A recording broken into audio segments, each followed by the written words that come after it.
Haleluya. Bapak Ibu, ternyata Tuhan itu bisa dinikmati. Kok nggak dengar amin? Saya ulangi, ternyata Tuhan itu bisa dinikmati. Saudara nikmati Tuhan nggak malam ini? Amin. Daud pernah bilang gini dalam Mazmur 27. Saya yakin semua saudara tahu lagu ini. Ya. Dan coba saya minta tone-nya di ini.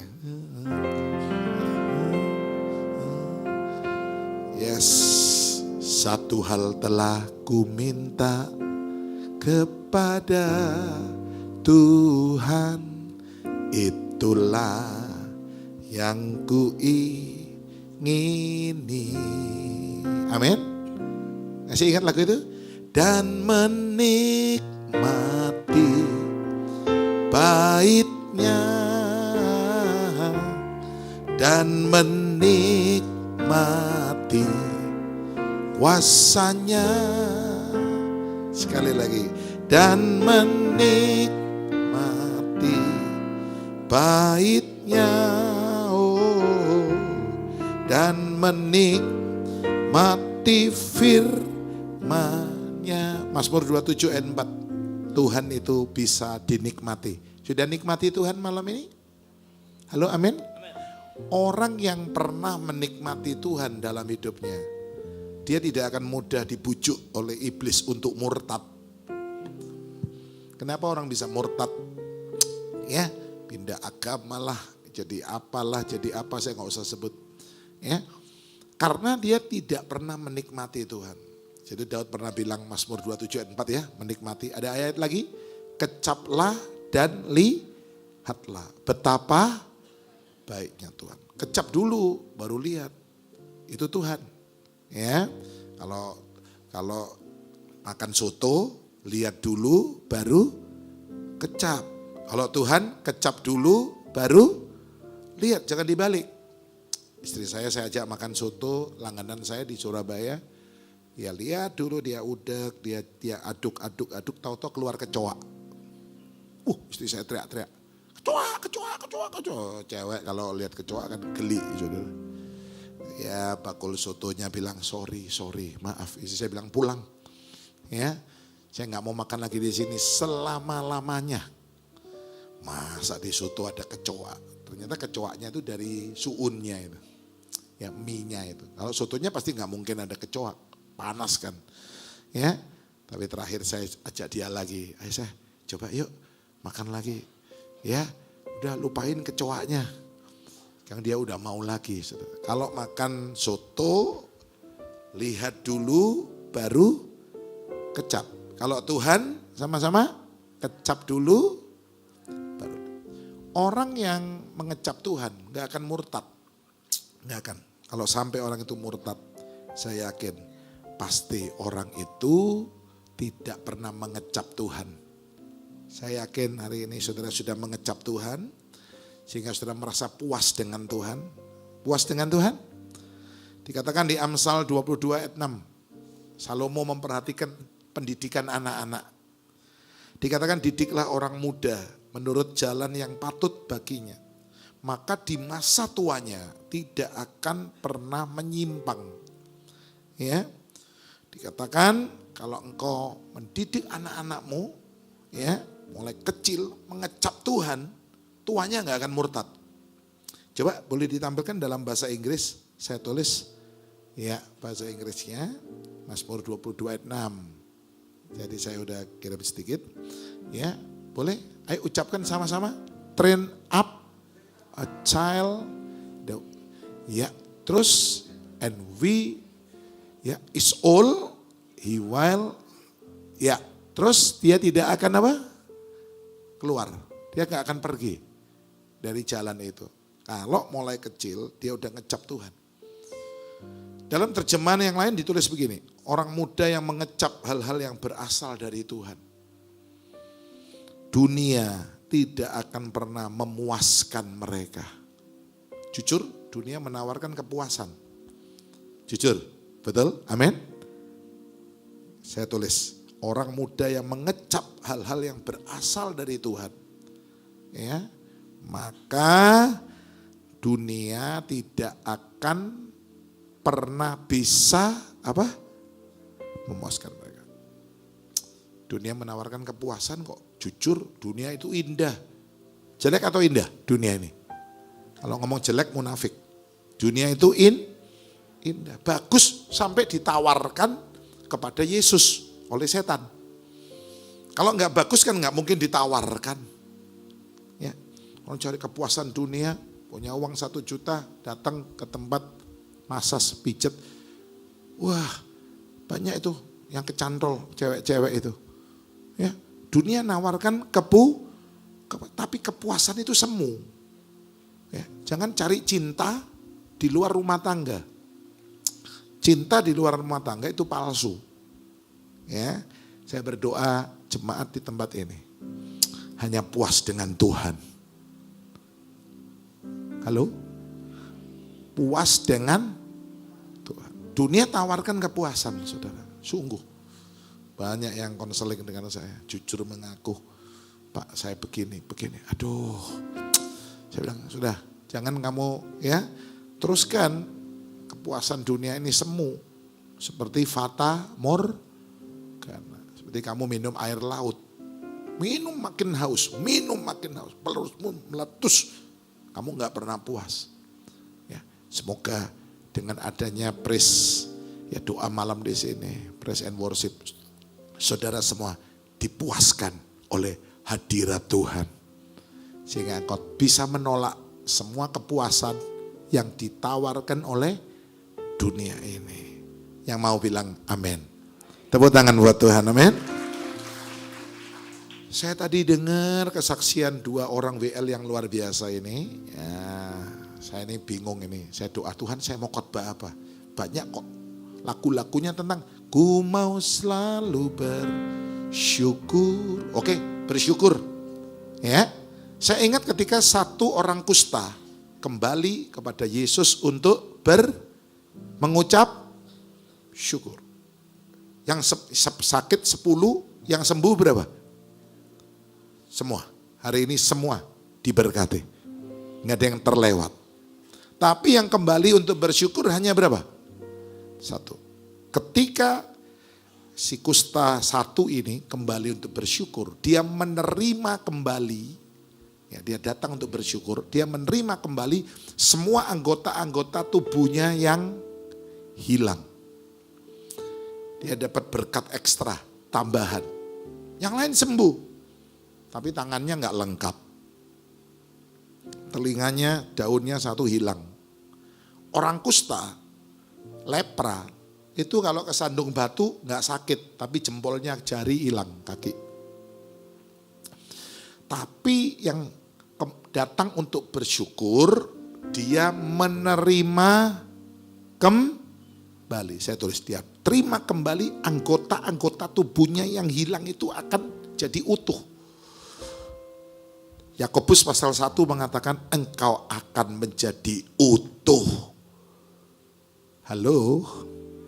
Engkau akan menjadi utuh, sempurna dan tidak kekurangan sesuatu apapun. Hari ini ada enggak sesuatu yang hilang dalam hidup saudara? Apa yang hilang akan Tuhan kembalikan. Kok enggak ada amin? Saudara kehilangan apa? Tuhan balik no. Wong Jawa bilang dibalik no. Sehingga engkau menjadi utuh. Ya. Menjadi utuh sempurna. Ya, coba baca di Yakobus pasal 1. Saya akan tunjukkan. Hari ini ojo ngomel, bersyukur. Kalau saudara bersyukur, Tuhan akan membuat saudara utuh. Ya, katakan yes. Mau bersyukur? Tadi lagunya tentang bersyukur. Wah, udah saya khotbah bersyukur. Yakobus 1 ayat 4. Ayo tampilkan. 1, 2, 3. Dan biarkan ketekunan itu memperoleh buah yang matang supaya kamu menjadi 1, sempurna, dan 2, utuh, dan ya Tuhan janji. Jadi utuh, keluargamu akan utuh. Halo amin? Ya, apa yang hilang dalam hidupmu Tuhan kembalikan. Tuhan kembalikan. Ya. Nah, memang tidak ada perintah untuk kembali kepada Yesus. 10 orang ini hanya begini, tunjukkan dirimu kepada imam, cukup. Tidak ada perintah, nanti kalau udah sembuh kembali ya, nggak ada perintah itu.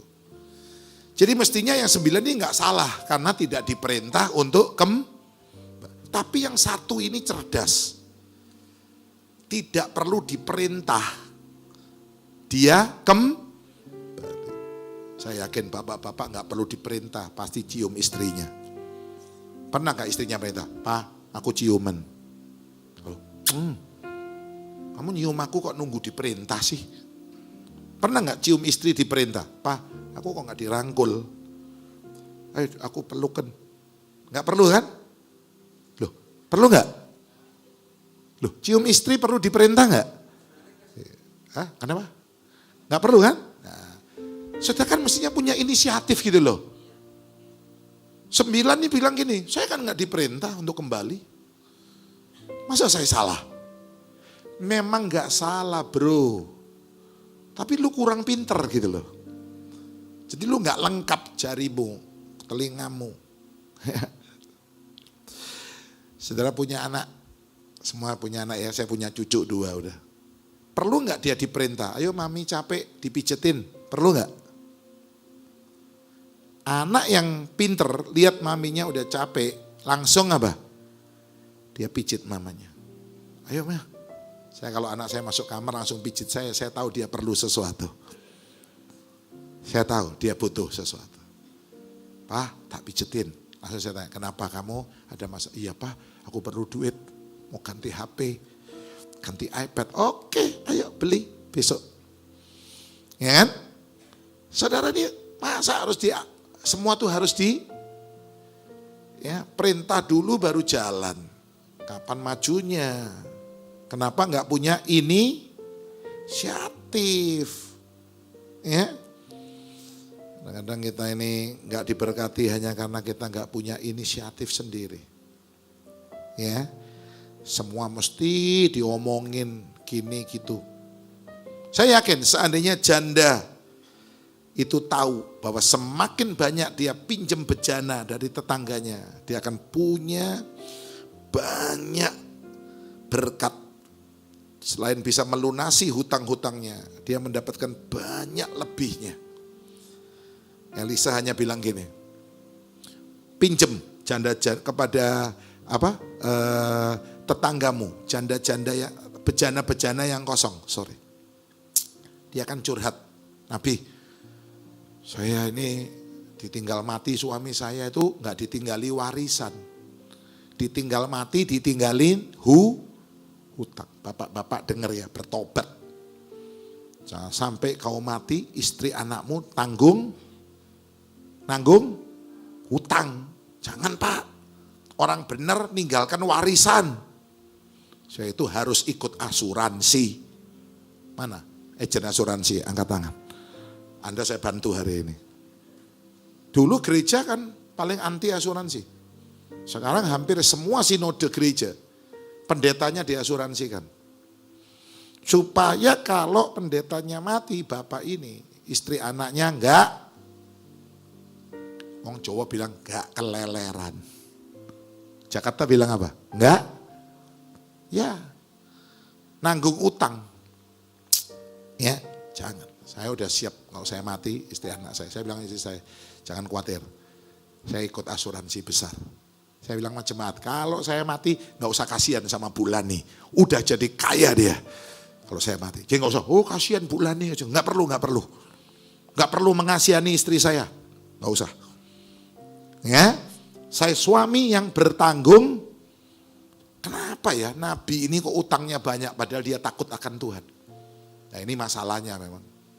Takut akan Tuhan tapi utangnya banyak. Jangan punya kebiasaan utang. Jangan. Orang utang tuh gak bagus. Bener. Ya. Orang utang kan jadi hamba dari yang menghutangi. Tuhan janji engkau tidak berhutang. Tapi engkau akan memberi pinjaman kepada banyak bangsa. Bertobat dari kebiasaan utang. Hidup berpadan dengan apa yang Ada, disyukuri. Jangan minta makan enak terus. Saya makan tahu tempe, saya bersyukur. Tahu tempe ini rasanya angsiu hibien. Saya sampai tanya itu saya, ini apa angsiu hibien? Tahu angsiu hi ya? Ikan. Enggak kok, ini cuma tahu tempe. Oh, karena bersyukur tahu tempe rasa angsiu hibien. Disyukuri gitu loh. Ya, itu perpadan dengan apa yang ada. Ayo, saya ingin ajak saudara lihat bagaimana Nabi Elia bilang, ayo kamu pinjem bejana-bejana dari tetanggamu. Udah, waktu dia pulang, Nabi Elia bilang, kamu tutup, Nabi Elisa bilang, tutup pintu, kamu tuang minyak. Ngalir terus, cur, penuh, ganti, cur, ganti, cur, sampai terakhir. Ya, nggak ada lagi, minyaknya mungkin dia pinjam 25 gentong. Oke, 1 gentong minyak berapa? Ada yang tahu? 1 liter minyak berapa? Bimoli berapa? Hah, ibu-ibu ada kan? 1 liter berapa? Ya, berapa? 20.000 ya, 1 liter ya. Oke, kalau 1 galon, 1 gentong isinya 20 liter kali 20. 1 gentong berapa? 400.000. Dia pinjam 20, dapat duit berapa? 8 juta. Hutangnya mungkin 6 juta. 2 juta untuk hidup lebih. Hiduplah dengan lebihnya. Seandainya dia pinjam gentong 50, dapat duit berapa? Nah, biar enggak ngantuk saya ajak hitung-hitungan. Nah, kalau enggak ngowo. Ya. Kalau dia pinjam lebih banyak, 100 gentong, dapat duit berapa? Hah? 1 gentong tadi berapa tadi? Hah? 400.000. Kalau pinjam 100 gentong berarti berapa? Hah? 40 juta ya? Nah, dia utangnya 6 juta, dia lebihnya 30 juta. Makin banyak dia pinjam gentong, duitnya makin banyak. Kenapa Elia nggak ngomongin? Nanti kamu akan bisa jual, bisa bayar utang. Nggak perlu diomongin itu. Ya. Jadi kadang-kadang kita ini mesti cerdas. Ya. Jadi orang Kristen itu cerdas. Nggak semua harus diomongin. Masih ingat nggak menjelang Nabi Elisa mati? Ya, saudara-saudaraku. Waktu itu raja ya Israel datang mengunjungi. Elisa ini memang punya mujizat 2 kali lebih dari Nabi Elia. Bahkan tulangnya pun bisa membangkitkan orang mati. Itu ada majalah tulang Elisa. Ya, dia diperintah Raja Yoas. Buka jendela, panah, dier. Oke. Buka lagi sebelah sana, dier. Tindakan profetik. Lalu Nabi Elisa bilang sama Raja Yoas, kamu pukulkan anak panahmu ke tanah. 1, 2, 3, berhenti. Wah, Elisa bilang, sayang. Berhenti cuma dalam hitungan ke-3. Aduh, coba kalau kamu tadi pukulkan sampai 5 atau 6. Tok, tok, tok, tok, tok. Kamu akan mengalami kemenangan yang sempurna. Musuhmu gak akan datang balik. Gak akan kembali lagi. Kenapa kamu tadi hanya mukul berapa kali? Masa harus diberitahu? Kamu pukul 6 kali ya? Gak perlu. Ya, dia gak punya inisiatif. 3 berhenti. Ya udah, berkatnya sampai 3. Saya berdoa ya, saudara bisa meraih berkat Tuhan itu luar biasa. 100 kali ganda. Tapi Anda dan saya hanya meraih 30. Karena ya tadi itu. Ya, berarti 70 hilang berkat Anda. Anda hanya dapat berkat 60. Hilang miss 40. Padahal kita punya kapasitas bisa 100. Taruh tangan di dada bilang, kapasitas saya 100 kali ganda. Tepuk tangan buat Tuhan, amin. Masa harus diberitahu? Yoas, kamu pukul ya 6 kali, 7 kali. Enggak. Tuhan itu penuh rahasia, secret. Kemuliaan Allah adalah merahasiakan segala sesuatu. Tapi kemuliaan raja-raja adalah menyelidiki rahasia itu. Anda harus bisa nyelidiki, gitu ya. Ada ayat yang mengatakan begini, bukan orang yang berseru kepadaku, Tuhan, Tuhan, yang akan masuk dalam kerajaan. Nanti akhir zaman banyak orang mengetuk pintu surga. Tuhan, saya bernubuat. Wah, saya khotbah, saya memimpin pujian, saya ngusir setan, saya. Dikatakan, pada hari itu Tuhan bilang gini, aku akan berterus terang. Aku tidak kenal kamu. Kenapa Tuhan gak terus terangnya sekarang? Terus terangnya pada waktu itu. Ya tadi sama. Kenapa Elisa gak bilang sama Yoas, Yoas kamu pukul 7 kali ya. Setelah dia pukul 3 kali, baru Tuhan, Nabi Elisa bilang, duh ya kamu kok hitungan 3 berhenti sih. Coba kamu 6 kali. Musuhmu udah hilang tuntas. Saya doakan penyakitmu hilang tuntas. Gak akan kambuh lagi. Halo amin. Persoalanmu hilang tuntas. Tuhan kalau nolong kita bikin mujizat. Tuntas, tas. Iklannya apa itu? Tuntas, tas. Kitanya sih yang kurang pinter gitu loh. Sehingga gak bisa menerima yang tuntas. Dan itu memang gak perlu diberitahu. Pada waktu itu aku akan berterus terang. Aku tidak kenal kamu. Pergi. Kamu berbuat kejahatan. Loh Tuhan, GSJS itu kenal saya semua loh. Siapa yang gak kenal? Saya setiap minggu di atas mimbar. Hati-hati. Saya aja bertanya Tuhan kenal saya gak? Ya, namaku masih ada gak tercatat di sana? Itu perlu ditangisi. Saya nangis, Tuhan, apakah kau catat namaku di surga? Kalau enggak saya jadi pendeta ini percuma. Untuk apa saya jadi pendeta? Lebih baik saya hidup duniawi aja. Mengurus hawa nafsu, berbuat dosa. Rugi dong. Setengah-setengah. Saya berdoa yang hadir malam ini. Semua dikenal oleh Tuhan. Dan waktu di depan pintu surga. Surga terbuka untuk kita. Katakan yes. Ya, jadi nggak semua harus diberitahu sekarang. Anda harus pinter-pinter sendiri. Ya, kalau itu nggak usah dibacakan. Hari itu aku akan berterus terang. Ada yang pernah tanya, kenapa Tuhan nggak terus terang sekarang? Tak beritahu ya, kamu tuh bakal ke neraka loh. Aku nggak kenal kamu. Tuhan nggak perlu kasih tahu sekarang. Nanti. Coba kita baca dulu 2 Raja-Raja 13. Ceritanya Elisa sama Yoas ya. Karena banyak orang Kristen gak tahu ini. Ya, sayang. Kenapa kamu pukul hanya 3 kali. Coba kamu pukul 5-6 kali. Musuhmu udah hilang tuntas. Ya. 2 Raja-Raja 13. Ayo baca. Mulai ayat 14. 2 Raja-Raja 13, sudah dapat semua? 2 Raja-Raja 13 ayat yang ke-14. Sekali lagi saya harapkan jemaat kemarin di MOI punya Alkitab. Jangan mengandalkan aplikasi, saya ada di sini. Di iPad pun saya ada.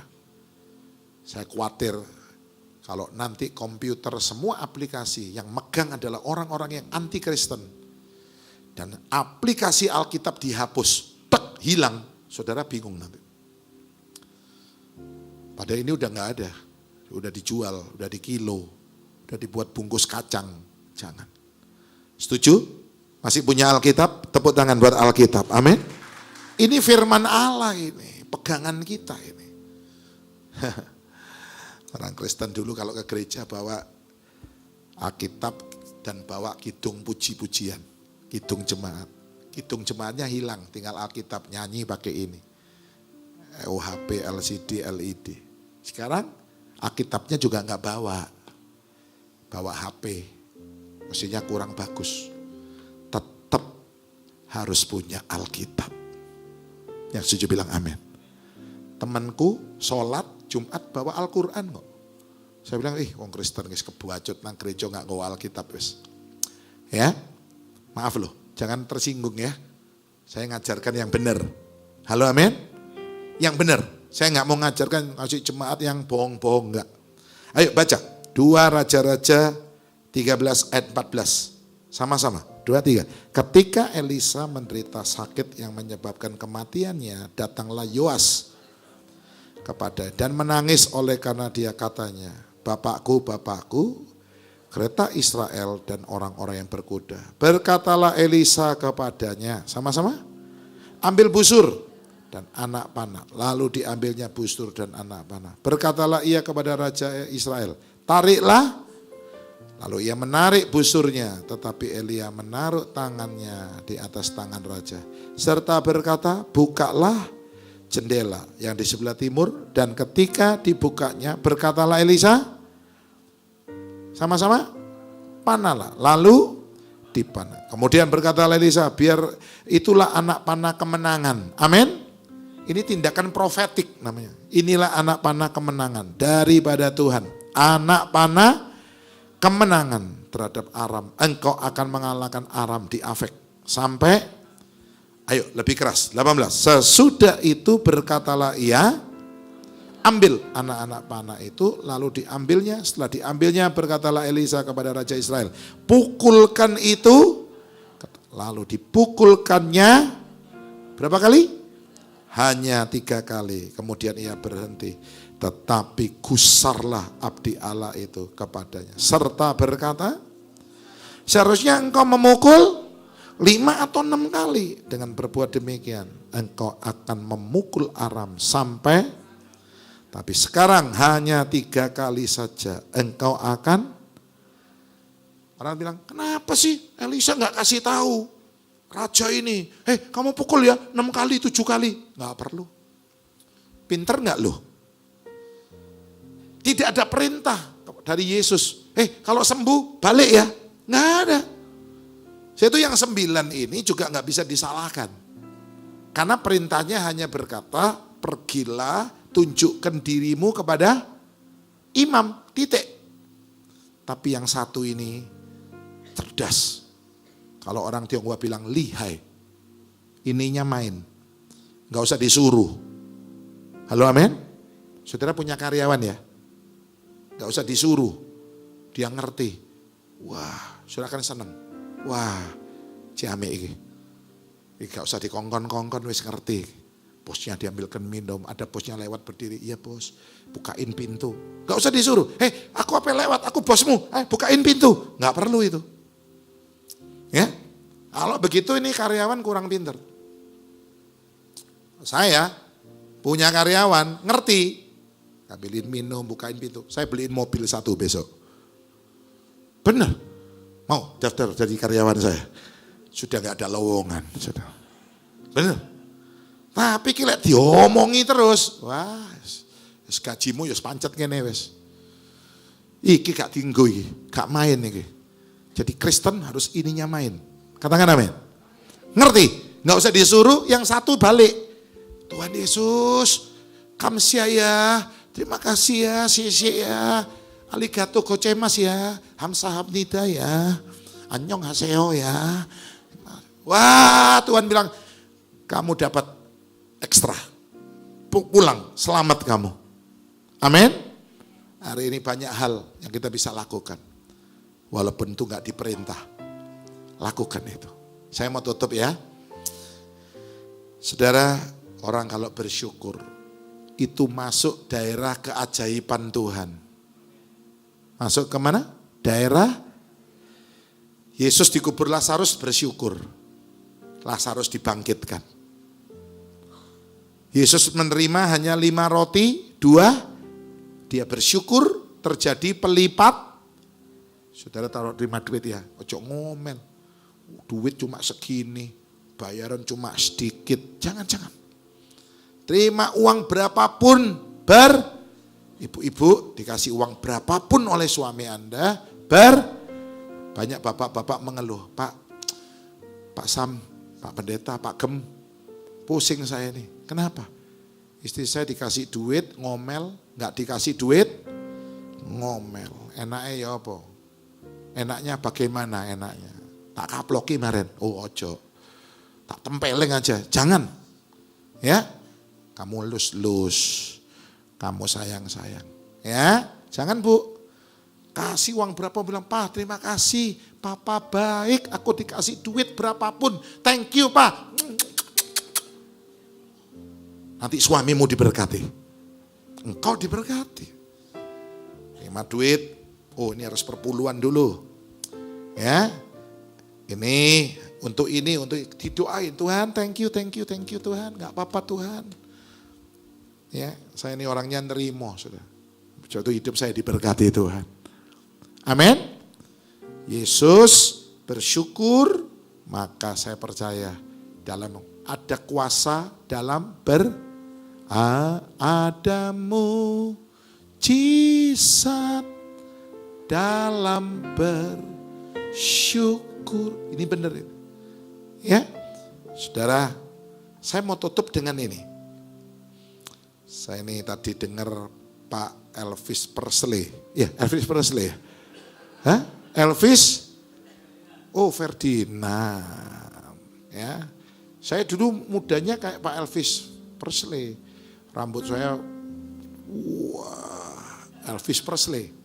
Sekarang sudah ada umur banyak yang mengsle. Tahu mengsle? Oh, bagi wong Jakarta enggak tahu enggak mengsle. Kadang-kadang kakinya mengsle, tangannya mengsle. Dulu kayak Elvis Presley. Ya, nah Pak Elvis Presley tadi, Elvis Ferdinand bilang, saya sempat putus pengharapan, nggak punya harapan. Harapanku apa? Dalam Yesus. Yang bisa nyanyi, tak akan pernah sia-sia. Ya, saya berdoa yang datang ini pulang bawa pengharapan. Ibrani pasal 6 mengatakan pengharapan adalah sau. Pengharapan itu jangkar. Kapal itu perlu kalau enggak nanti kapalnya itu hilang.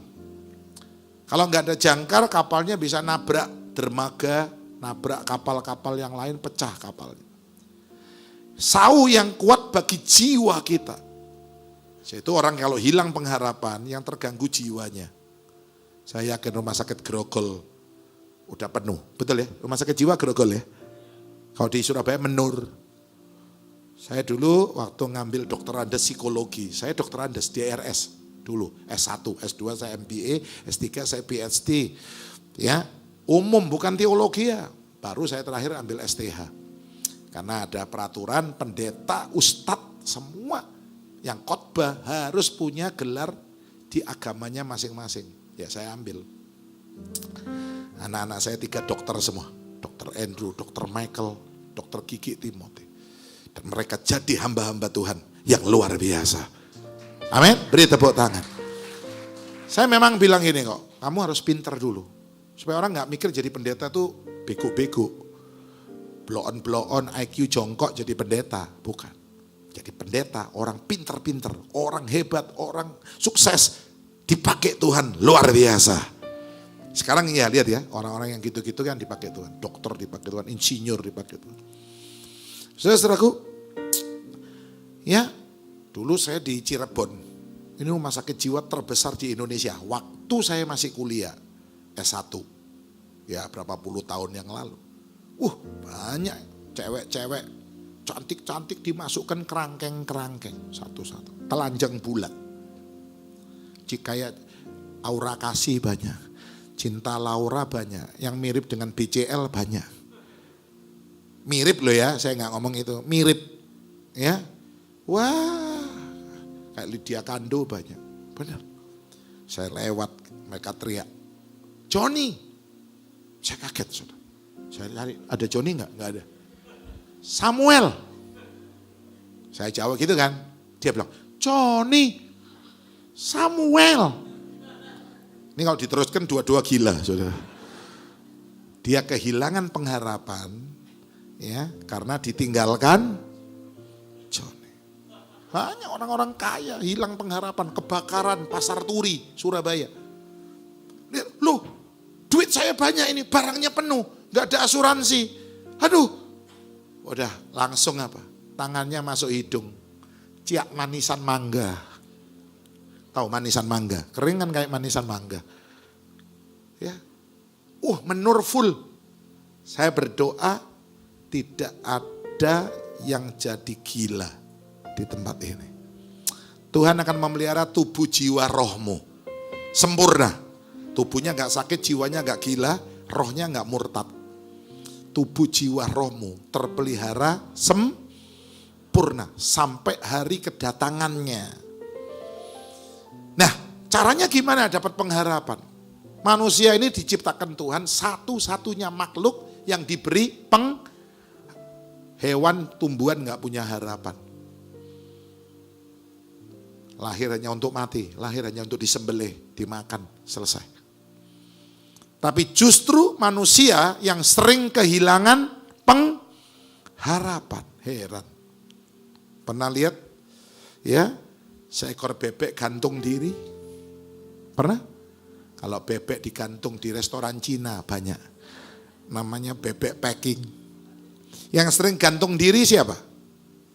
Manusia. Itu ada Kapolsek gantung diri. Ada Kapolsek tembak kepalanya di ruang dinasnya. Kapolsek loh, udah kapten, udah mayor. Ya, yang punya Kate Spade. Kate Spade kan wanita cantik. Ya, semua laki-laki pingin meniduri dia. Glamor, punya mansion, punya jet pribadi, ditemukan mati gantung diri. Di kamar mandi, di rumahnya.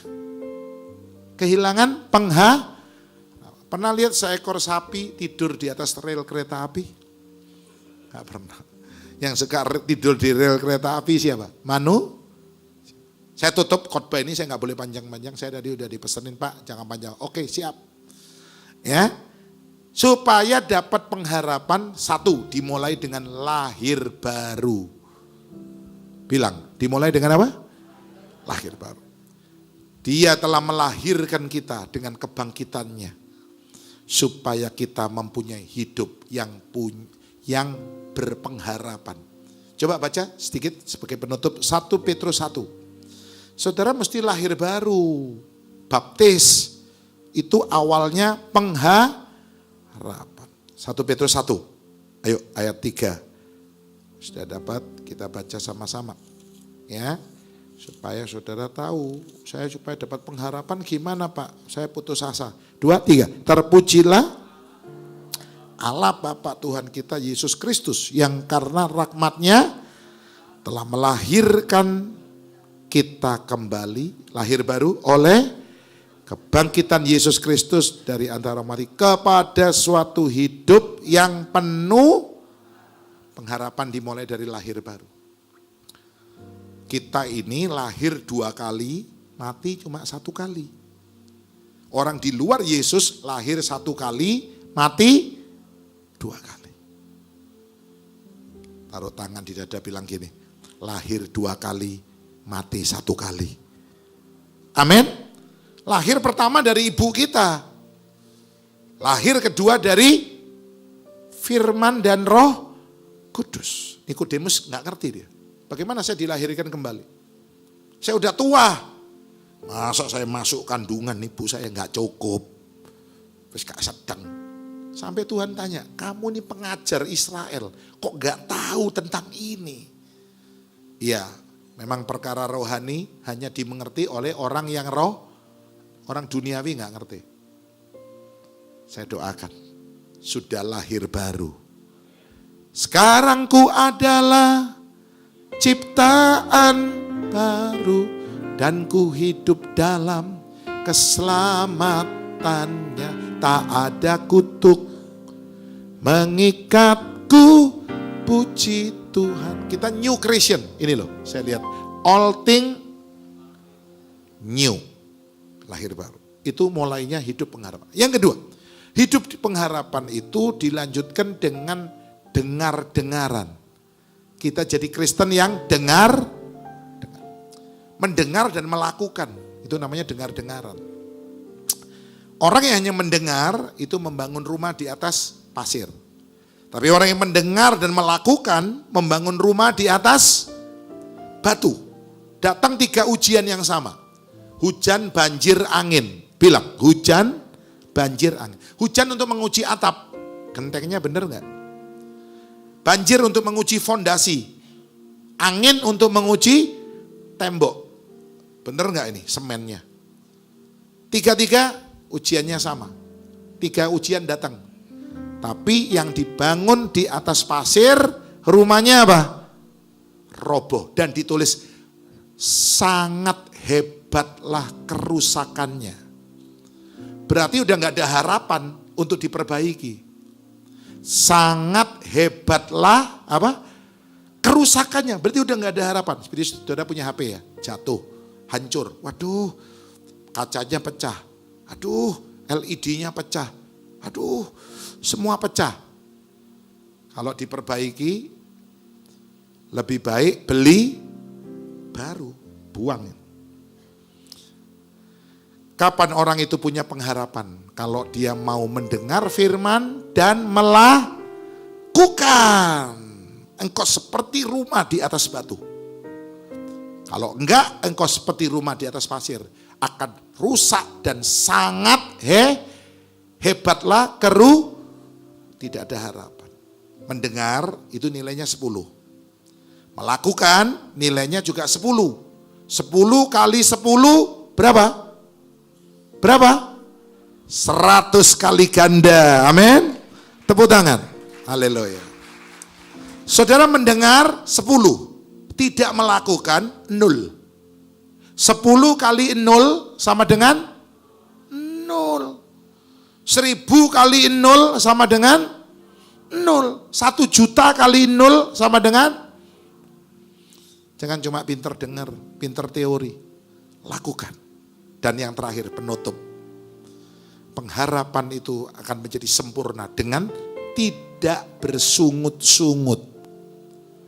Semua katakan, tidak. Orang Israel bersungut-sungut karena mereka pikir yang mimpin kok mesti Harun. Mereka bilang gantian dong. Kenapa harus suku Lewi? Suku Lewi gak usah kerja. Hidup dari perpuluhan. Ya, padahal yang dipilih Tuhan memang Lewi. Karena Lewi lah satu-satunya suku yang memihak Tuhan. Ketika peristiwa di kaki gunung Sinai. Yang lain nyembah lembu emas. Cuma ini Lewi yang ada di pihak Tuhan. Musa bilang siapa yang berpihak Tuhan? Ngepro Tuhan. Lewi yang ngomong. Cuma Musa bilang cabut pedang. Bunuh 3.000 yang mati. Sama dengan peristiwa Pentakosta. 3.000 yang diselamatkan dan dibaptis. Waktu Pentakosta saya khotbah itu. Peristiwa Pentakosta ini sama dengan peristiwa Gunung Sinai.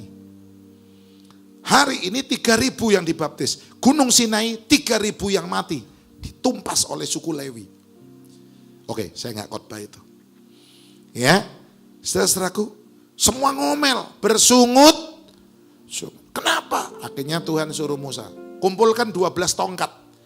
Tongkatnya Ruben, Simeon, Gad, Afsyir, Naftali, Sebulon. 12 termasuk tongkat Harun.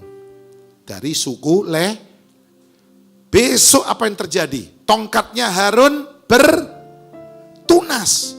Berarti ada harapan. Tongkat itu udah mati. Tongkat itu gak punya akar. Kalau pohon punya akar. Tongkat berarti sudah dipotong. Gak ada harapan. Mana ada kalau pohon bertunas, berbunga, berbuah. Pohon. Mana ada tongkat bertunas, berbuah. Tapi hari itu tongkat Harun bertunas. Masih ada harapan.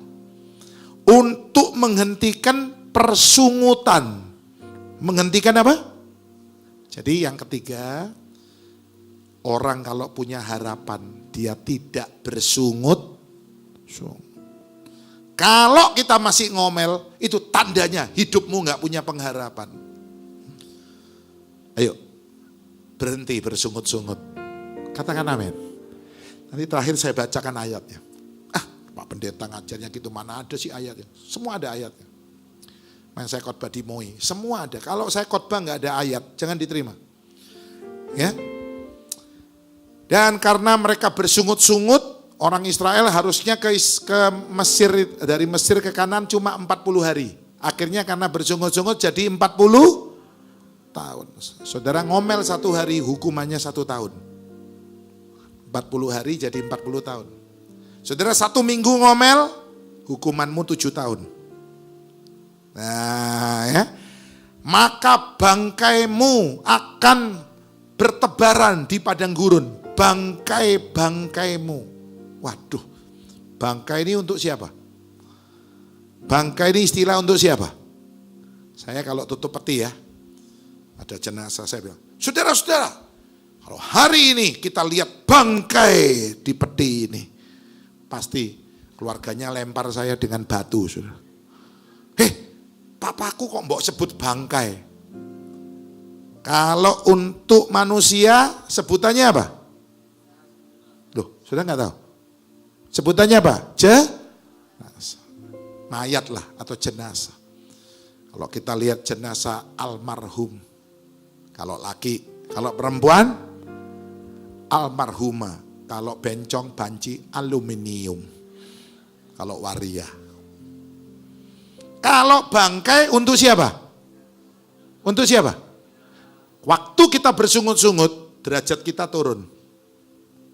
Bukan manusia, tapi hewan. Anda ngomel terus, di hadapan Tuhan kok hewan. Orang ngerti ini, dia nggak akan ngomel. Katakan yes. Repot ya, dikasih pelayanan bersungut-sungut. Kok aku yang disuruh terus sih, aku kan capek. Nanti gak dikasih pelayanan juga apa? Ngomel. Kok saya sekarang gak dianggap ya, gak dikasih tugas ya. Oh kan gak ketak kan gue. Dikei ngomel, gak dikei ngomel. Hei, derajatmu turun kamu. Kamu bukan manusia, hewan kamu. Yang ngomong siapa? Tuhan. Yang ngomong siapa? Firman. Saya berdoa pemain musik boleh naik. Gak ada yang ngomel di sini. Amin. Apapun yang terjadi, jangan pernah bersungut. Jadi, ayo baca ayat-ayat terakhir ya. Jam 9 nih, kalau diteruskan bisa jam 12 malam. Saudara mau? Mau nanti sampai jam 12? Jangan, saya gak mau. Nanti dimarahi sama yang punya gedung, saudara. Saya pun ditunggu Bulani, istri saya. Bilangan 17 ayat 5. Ayo baca. Bilangan 17 ayat 5. Orang yang punya pengharapan itu enggak ngomel. Tongkat Harun bertunas untuk menghentikan persungutan. Supaya tidak ngomel ya. Ayo saudara. Jangan sampai pulang dari tempat ini masih tetap ngomel. Macet pun jangan bersungut. Ayo baca ayat 5 ya. Bilangan 17, 2, 3. Dan orang yang kupilih, tongkat orang itulah akan, berarti masih ada harapan, bertunas. Ya, terus. Demikianlah aku hendak meredakan apa? Sungut-sungut, ngomel yang diucapkan mereka kepada kamu. Sehingga tidak usah. Ngomel itu kejahatan yang paling dahsyat di depan Tuhan. Baca 1 Korintus 10. Penyembahan berhala, berzina, bersungut-sungut. Saudara enggak berzina, enggak pergi ke pelacur, tapi engkau ngomel sama. Kejahatanmu sama di depan Tuhan. Tuhan enggak mau dengar hari ini. Anak-anak Tuhan ngomel. Tuhan mau dengar kita mengucap. Ayo. Ku mau selalu bersyukur. Ayo nyanyi. Selalu bersyukur. Kau Tuhan.